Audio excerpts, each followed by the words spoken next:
I was just going to sort of, out of the starting gate, if you guys wanted to take just a minute apiece and give our audience a little bit of a brief introduction on sort of, who you are and your approach to this project. And then maybe we could also get into some of the more granular stuff. Yeah. Go ahead, Aaron. Okay. All right. Our two gentlemen. Yeah. So I'm Aaron Keihfets. I guess the most interesting version of my story is I come from like a really technical background of like math and philosophy, and I got a PhD in cognitive science. And then I moved into the comedy world where I met Josh and many other amazing people. And I was asked to host and write this new podcast, Make Cool Shit, which like shockingly there was not anything good in this space, or not that I could find anyway, of like a real behind the scenes thing that wasn't, that wasn't essentially just a promotional tool for the movie. Oftentimes a movie will throw like a few bucks for like some behind the scenes stuff to jazz the fans up, but a real effort at documenting what this insane process is like if somebody is really trying to do it. And of course, Josh being involved was like a huge plus for me. So yeah, that's me. So there is sort of a chicken or before the egg scenario, though, right? I mean, was there the genesis of the podcast before the film, or was it the film before the genesis of the podcast? I think the podcast existed independently. Donnie and Mike wanted to make a podcast about cool shit and how it gets made. They're big fans. They're audio dudes, and they're big fans of art, and they get even like a little mystical about art. They're into like the muses and being inspired and all this stuff, and like how shit actually happens. And so they were looking for a project that they could focus on and follow, and they stumbled across Josh's and invested in his film. So I don't know technically which one came first, but they happened independently, and it was like a really symbiotic sort of meeting. It's cool. The podcast was actually a condition. It was like, my manager was very close, has been close with, I think, Mike and Donnie, Mike Bolger, and Donnie for some time. And Brian said, would you guys be interested in, throwing some bucks towards this movie? And they did, but on the condition that they could do a sort of docu-series, a docu-podcast about the making of. And we were all sort of like, holy hell, yeah, let's go for it. That makes perfect sense. And just to kind of, address your first question, I mean, I came up through the internet comedy world. I've made thousands upon thousands of comedy videos in my time at College Humor and independently, from anyone from Vimeo and Funny or Die to commercial stuff.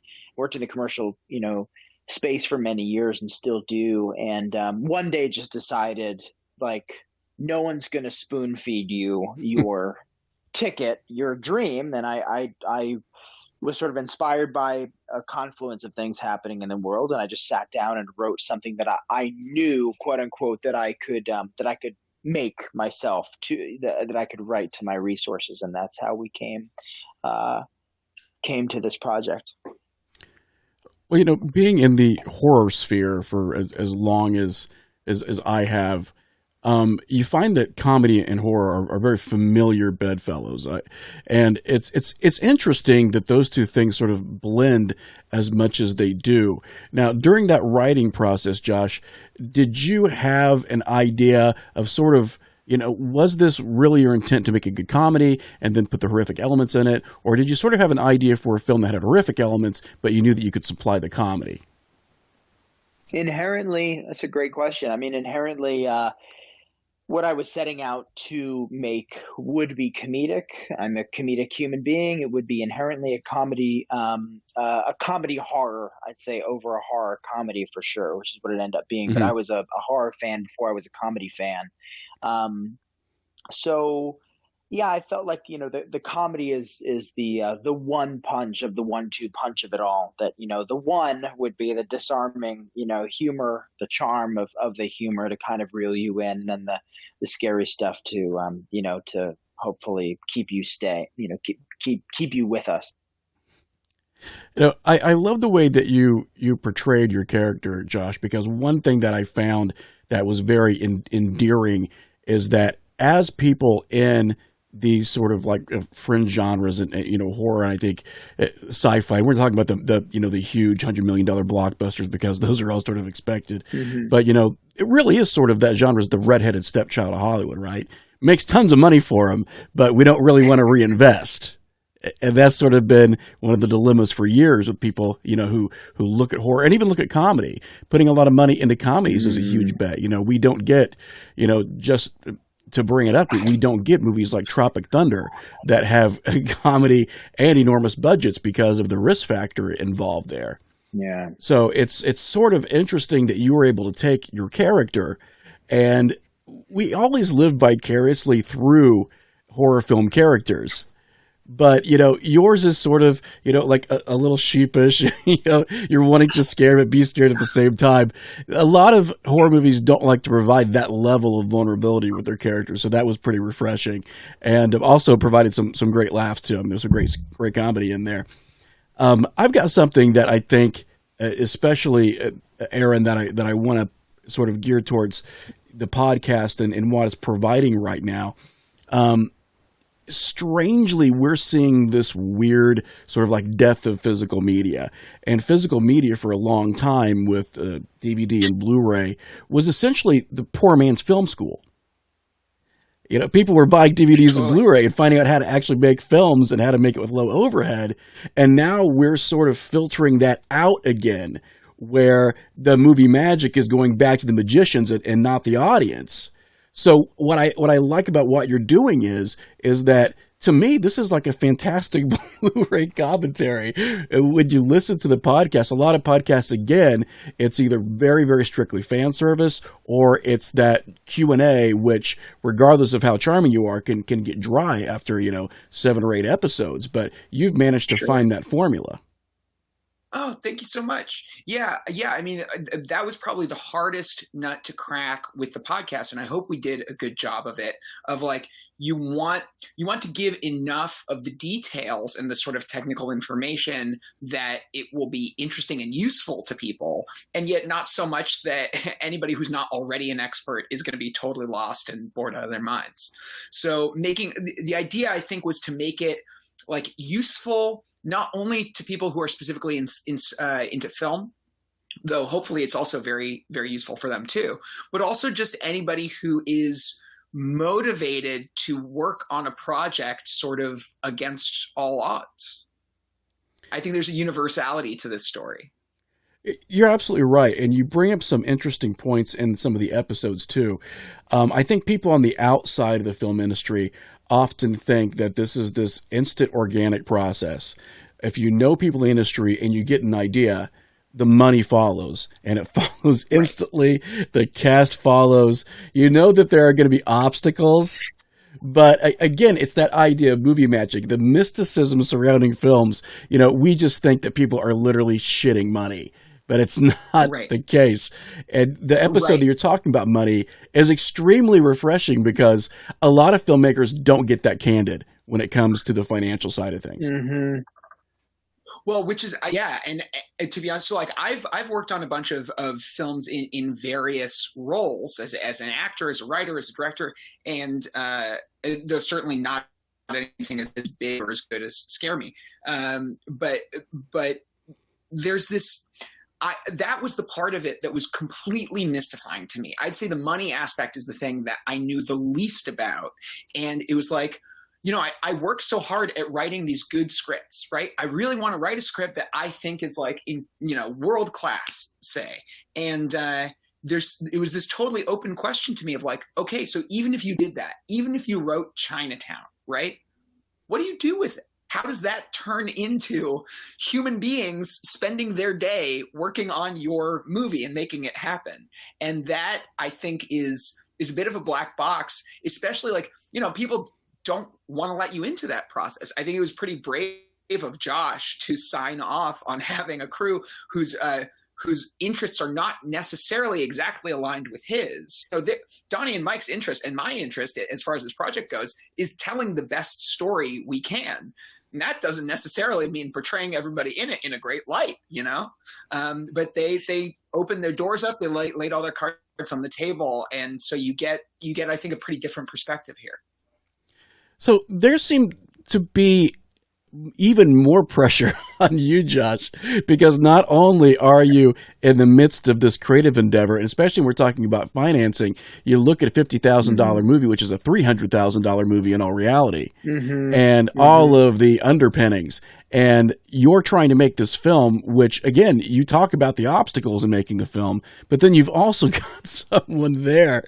You've got this sort of stenographer of your failure if anything should happen. So how was that? I mean, especially going into it, knowing that, these things can crash and burn at any time, and you've got someone that is literally eyes and ears on any kind of misstep or failure. How did that feel? It was such a garage band effort to me. I think if the stakes were certainly high, but if they were, if I didn't cut my teeth falling down and fucking up for so long making videos, I mean, I literally with College Humor alone, which is a staff job, I probably made either directed, voiced, acted in, or wrote 3 sketches a week, and I'm not joking. So if so 2 of them could have been in the office. Hey, you want to jump into my sketch real quick? One of them would have been in the field, an on-location project that we were shooting. And so many of them, if you go back and look up any number of sketches, many of them I'm sure are problematic. They're not great. They're not great quality, but they were. It was complete trial by fire. If I hadn't done thousands of those videos, this whole thing would have felt way more heightened for me. I would have felt like I was on a way higher cliff than I was. But in the moment, especially with the figurative stenographer of it all around, Donnie with the mic, I didn't quite think about it. It was like I said, a garage band effort. We all felt very equal. It seemed like that to me. It didn't feel very high stakes to me, and yet I knew going into it that this was not all my money. I only put a fraction of cash into this project. So in the back of my head, I tried not to think too much about the fact that Last Rodeo Studios put in a significant amount of money, and that Donnie and Mike's company had put in a solid amount, that Christine Angle had. Dan Powell had put up personally an amount of money practically matching mine. I mean, it was no joke. So I tried not to think about it on all sides. And it never quite got to me. I think if anything, the pressures of an understaffed shoot got to everyone else, and I kind of just felt like I was having the best time ever. So I think we probably had to manufacture a bit of that drama, if anything, at least from my perspective. I was having a great time. That's a good crew that doesn't let the pressure get to the director. And that was something that I found very interesting and very brutally honest about some of the aspects of the podcast, is that there's this quest for drama. Let's find some drama. Yeah. Right. I love the title for Donnie that you came up with, of the stenographer of failure. I really dig that. Yeah, that's my second LP after I get past the self-titled one. Yeah. Good. So another thing that, interestingly, this is sort of like the perfect storm. Not only do you have a film that has, especially from a genre perspective, gained quite a bit of success and a lot of fans in both horror and people who just enjoy mainstream cinema, but the fact that Aya Cash, I mean, that was sort of like fantastic timing with her turn on The Boys, which was just an explosion onto the scene. So did you have this idea? I mean, obviously, she's not here to represent that, but did you have this idea like we are on this very interesting ride and there's a schedule here, and this schedule around one of our actors could propel sort of the publicity of this hugely forward. Well, this it's just interesting you say schedule. I mean, we had Aya for 9 of the 13 and a half days that we shot this movie. When she wasn't on camera, when you just see me, pretty much 90% of the time, I'm reading lines with my fiance who's off camera. And she was shooting an FX series at the time. She was shooting Fosse Vernon. So we bent over backwards to have her aboard to accommodate her in any which way. Full well knowing that she was, really the anchor of this movie, and it's a 4-person cast. So anything where she could bring it. If it meant that, we take, she's down on a day, on a Monday where we'd expected to have her, if she's feeling, say, flu-ish, which she did. Most of my crew came down with some sort of like really bad cold. And she was one of them. It just nailed her, and we decided to kind of, move things around. That was the most, I don't know if we really cover this. I think we touched on this a bit in the podcast, but starting a movie from, I think our first day was like page 1, but then everything else was complete Tetris. Everything else was completely out of order, which was my, fear sort of going into it. And It was like, sorry, you're going to have to fully piecemeal this thing together, but you got to accommodate your actor. And she is the star on set next to Chris. We did the best we could with the conditions. The wonderful thing about Aya is that she'd come off this massive show or this massive run on You're the Worst and was sort of free, and yet booked this, this other series at the time. And she otherwise was home. I mean, she has a house upstate. So it was my pitch to her was, do you want to do this thing that's theoretically easy for you to come do? You'll just drive on over here from your part of the hamlet. And, of course, blizzards ensued, and her schedule was her schedule. Now, just go down the rabbit hole for a second, Aaron. Did you secretly hope for more drama? Were you sort of like wringing your hands and just... Yeah, of course. I mean, just a small heroin Josh, addiction or something. Yeah. Somebody, throws a coffee in somebody's face. Somebody storms off set and is like, I'm not working with you morons. Yeah, totally. They used to call me on set. They'd call me Josh Ruben, like Scott, Josh Ruben. I mean, I won't break a laptop over someone's hand, but I won't not, Right. No, I mean, we're looking for it. I think one of the interesting parts of the story is, like Josh says, like toward the beginning, that part of, I don't want to put words in your mouth, but you say something to the effect of like, well, if there's no way of doing this well without being an asshole, then I don't want to do it. And I think that I certainly relate to that, right? I feel that way in all aspects of my life. And it's like, if there's no way to do it without being a dick, then I don't want to do it. And by the way, I hope both of you caught the fact that I am extremely straight edge in the fact that I mentioned a small heroin addiction. Like there's such a thing. Oh, right. I didn't catch that. Yeah, just a little bit of a slip. That's a small heroin addiction. Well. Yeah. What's up, everybody? We're Small Heroin Addiction. Here's our first song. Right. This is off our forthcoming album, Stenographer Failure. So we've talked about season 1. Now, season 1 usually indicates that there is indeed a season 2, Aaron. Yeah. And what kind of thought have you been giving to that? So this is obviously something we've been talking about a lot. We have a few really strong candidates, and we haven't pulled the cord on what exactly we're going to be doing. But there's a lot of interest in doing an album that a band is making, and there's some interest in painting or sculpture, which would be a real challenge in an audio medium.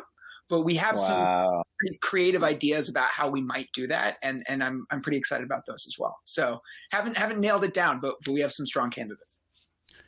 And now, what about you, Josh? Obviously, we've seen quite a bit of exposure from Scare Me, and the film has hit outlets and it's been received very well critically.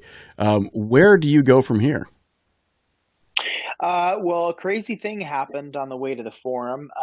When by the time we got to Sundance, I had pitched on directing another film for Ubisoft, Film and Television, called Werewolves Within, based on one of their games. Yeah. And I won the gig, and by the time we screened at Sundance, Scare Me, on Friday night at midnight, about 48 hours later, I had to be back in Fleischmann's, New York for tech for shoot number 2, which was several $1,000,000 higher in budget than our $383,000 picture. So I had already sort of secured another job, largely because the producers of that film were friends of mine at a company called Vanishing Angle. Matt Miller and Natalie Metzger came to see a test screening of Scare Me months previous, and they thought, they thought immediately, oh well, this director could be a great fit for this other sort of film, which has a lot of parallels to Scare Me, isolation, and there's a blizzard. We're back. We shot in the Hudson Valley as well, once again, which is where we shot Scare Me. So I had secured this other gig. Since then, it's right now, currently, it's a question mark. I mean, we're sort of gearing up for this, for film number 2 in under 3 years, and about 2 years, which is insane to hit the theaters, coming out of a pandemic. But, going into the pandemic, I've got my first feature going into Sundance, and coming out of it, I've got number 2 going to theaters, with fingers crossed. Like, I hope that this run will be different, because that was a big drama. The biggest drama for me was that my dream has come true in this insane way. And we don't lean pandemic heavy pretty much at all on the podcast, but that was a big thing. I mean, we were expecting, great, now we're going to take this movie all over the world. It's been a big, big damper in getting it out to, the masses, and even rubbing elbows at some sort of obscure film festival in Chattanooga or Korea or, kind of wherever. We didn't get to do that. And so we're sort of hoping, at least, my God, maybe we could try that on go number 2. And the luck is, as I say in our finale, it is in no way lost on me. I'm the luckiest human being in the world, and yet by the same token, I'm trying not to kick myself for winning the golden ticket, but the golden ticket having a bit of poo-poo on it. As always, yeah. You can get the golden ticket, but odds are somebody's probably already wiped their ass with it. Yeah. the third album title, actually, so giving us all to you for free, Aaron. So, as far as any projected release date for the Werewolves Within film, is that something where that's even a possibility?